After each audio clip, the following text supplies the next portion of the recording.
Hi there and welcome to today's vlog. Now if you are a regular watcher of my vlogs, you'll know that I've mentioned several times that I love to read stories about people's lives, or biographies, autobiographies. And the latest one that I'm currently reading is this one. It's a book about a chap called David Weir, or Weirwolf as he was known, and you see him there in his wheelchair. He became a well-known Paralympic athlete.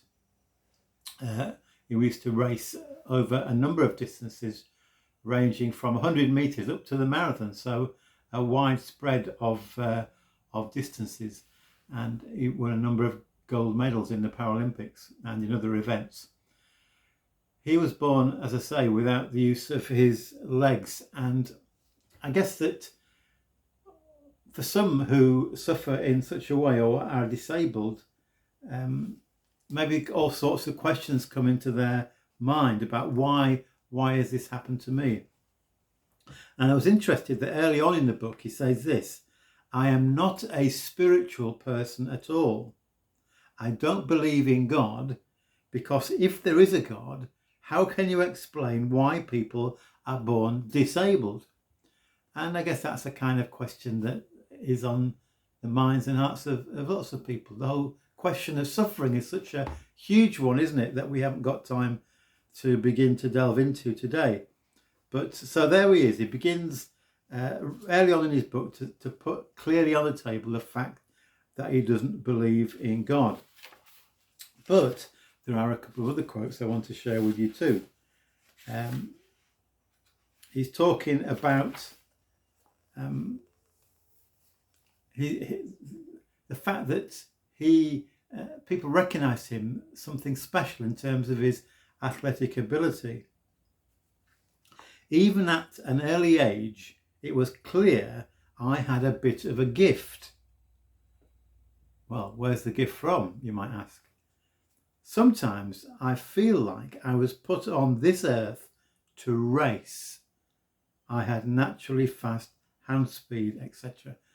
I was put on this earth to race. Well, doesn't that remind you a little bit about the quote from Eric Liddell, the famous Olympic athlete who won the gold medal at 400 metres in the 1924 Paris Olympics? He was a devoted Christian follower of Jesus, and he felt that he was there. He'd been given that gift by God to race, and that's almost the same as what David Weir is saying, and yet he says he doesn't believe in God. So you might want to ask, where's that gift come from?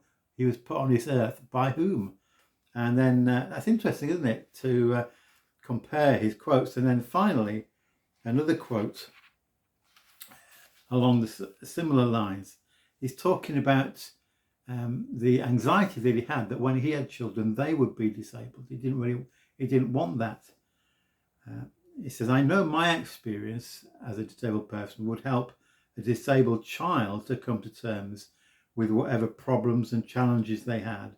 But I always just prayed that it would never happen to my kids. So he's praying that his kids would not be disabled. So who's he praying to when he says he doesn't believe in God? So that's a really interesting set of quotes there, isn't it? And I don't know where he is now in terms of belief or unbelief. I pray that he will come to know in a personal way the Lord Jesus Christ and the love of God for him.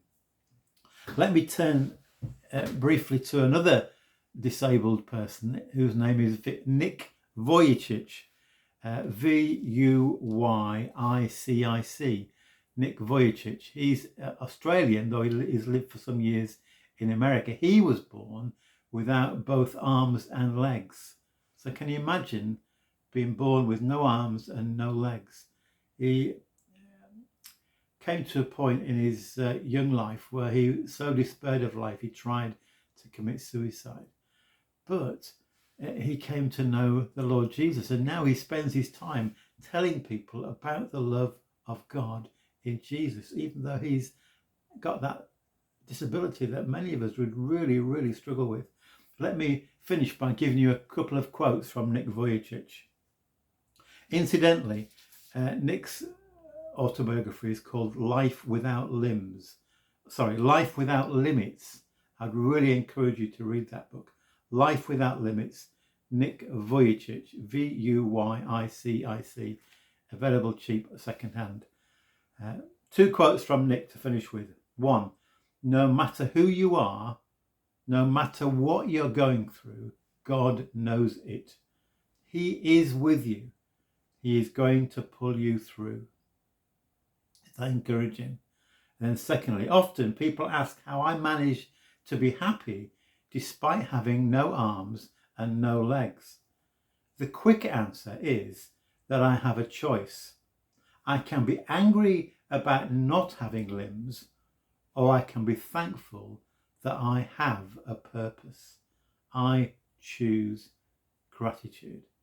Isn't that a wonderful, positive statement? I choose gratitude. May we each, in every circumstance of life, choose gratitude for all that God has given to us. God bless you. Thank you so much for listening today.